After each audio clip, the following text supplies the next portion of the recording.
Edmonton's Ice District encompasses 25 acres of land in the downtown core and includes offices, condos, sports, entertainment, and shopping. Development of the Ice District is an opportunity to create a vibrant, prosperous, and socially inclusive downtown. I am here to discuss what you need to know about the Edmonton Ice District and what it means for the future of our city.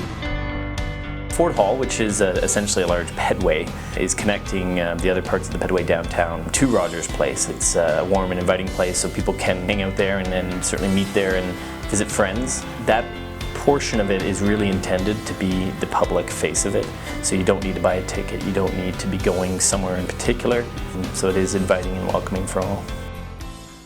The Ice District is the largest multi-use facility in Canada and is in alignment with Council's vision of a downtown that is inviting for visitors, investment, and culture. It's about being inclusive, inviting, welcoming, and certainly diverse. We want to make sure downtown is the center of the city and the heart of the city. And with that, inherently, hopefully very eclectic, really interesting space that you might not necessarily come across day to day in a suburban community or even some of the other parts of the city. However, this is easier said than done. One concern that continues to trouble city planners and community members alike is the inevitability of gentrification and the displacement of vulnerable Edmontonians.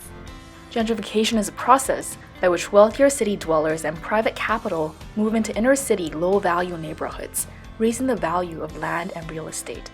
As the cost of rent increases accordingly, the low-income tenants must vacate. Gentrification will likely affect neighborhoods of Bull Street, Macaulay, and Central McDougall.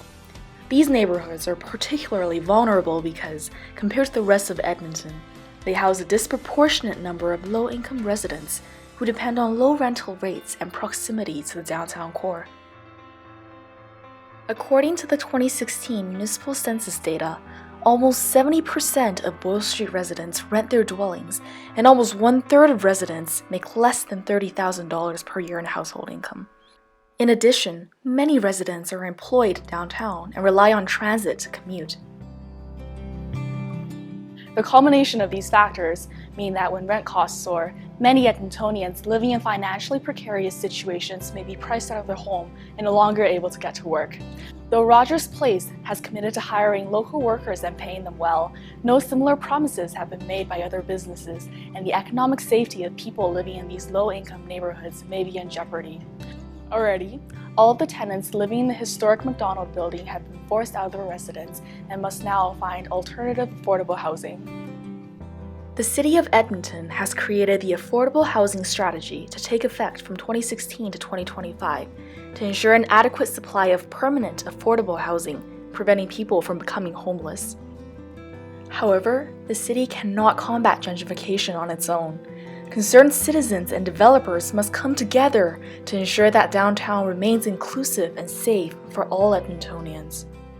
The residents of Macaulay, Bull Street, and McDougall have much to be excited for. The influx of new businesses and residents will infuse these communities with vigor and life. The Edmonton Social Planning Council aims to reduce poverty, encourage multi-sector collaboration, and foster long-term community learning and change. If these goals are accomplished, the affected neighborhoods can expect to see vast improvements in job security, housing, and social and cultural opportunities. Socially healthy communities are vibrant and welcome people from all over while ensuring that residents maintain a safe and enjoyable community. Developers, in particular, can ensure that their communities remain vibrant by encouraging ethnic, cultural, and income diversity. If a community is homogeneous, people will try to escape because there's nothing interesting to see, learn, or experience. However, if a community is diverse, then festivals, events, and gatherings will continue to intrigue and engage. So as part of the master agreement, which was signed by the city and the Cates Group essentially, one of the things that was created was the community benefit agreement, which outlined a group of about 20 stakeholders and some other developers and some people that are investing in the downtown to ensure that not only we address marginalized people and negative gentrification, but also talked about the opportunities of creating a fairly significant new investment in the downtown. Obviously having a new hotel, having new residences, new retail, new hospitality to go along with the arena will bring a lot of commerce downtown, a lot of vibrancy, and that's something that the city's been investing in forever, essentially. It's going to be an entertainment district for a lot of Edmontonians and certainly bring more pride in our downtown and more excitement to the downtown. They spent a lot of time before the arena was even approved looking at ways to ensure that social inclusivity was there. It's important that a community is not only diverse, but also incorporates all of the people who will make it vibrant for generations. Inclusivity encourages the respect of different races, genders, income, and generations in order to assure respect and equity for all. Socially inclusive communities work with citizens to ensure accessibility of services and affordability of housing and public events so that everyone can benefit.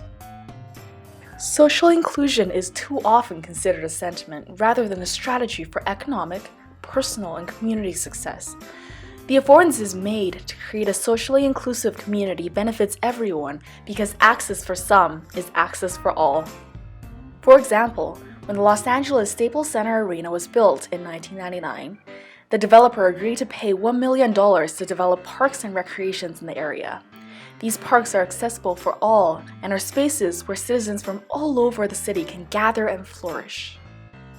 Socially inclusive communities are the best place to invest because when the cost of living is low, citizens have more disposable income to shop at local businesses and invest in different properties.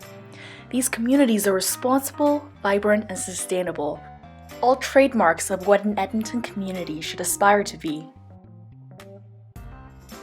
Successful communities around the world strive to improve well-being and growth because prosperity is in everyone's best interest. Prosperity is created when social responsibility and inclusion reside at the heart of financial, commercial, and community initiatives. For instance, preserving affordable housing improves the lives of Edmontonians and increases the marketability and profitability of a community.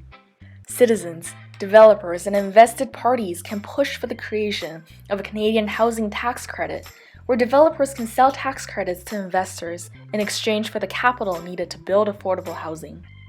McCormack Barron Salazar is an American for-profit affordable housing development company that garners most of its profits from leases, tax cuts, and management fees, all while maintaining profitability. The developer continues to turn a profit, and the community remains vibrant, diverse, and socially inclusive. Improving the quality of life for marginalized and excluded citizens improves the quality of life for all. Although change may initially appear frightening, it is only frightening in its limitless possibilities. There is a hazard that gentrification can harm some of Edmonton's most vulnerable citizens. However, there's also the opportunity for the city, the developers, and the community to come together and create an Edmonton that plans thoughtfully, acts responsibly, and flourishes together. I hope you will join me in addressing gentrification in Edmonton's downtown by using the hashtag #Prosperize to let city planners and local developers know that you want a downtown core that is vibrant, inclusive, and prosperous for the good of all Edmontonians.